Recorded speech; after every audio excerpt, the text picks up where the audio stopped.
بەفرەی زۆر ڕووی لە عاجومەران کردێ و لە چاپارش فەرقی زۆرە ئەو ساڵ زیاتر بارێ لە پار بە ژێرەی ئاو شتیش ئەو ساڵ ئەو بەفر لەوایە زۆر باشە و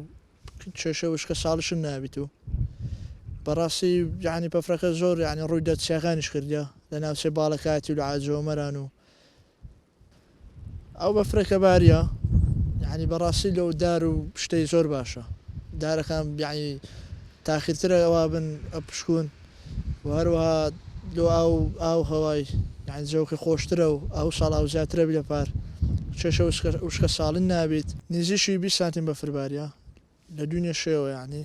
لە چاپارش فەرقی زۆرە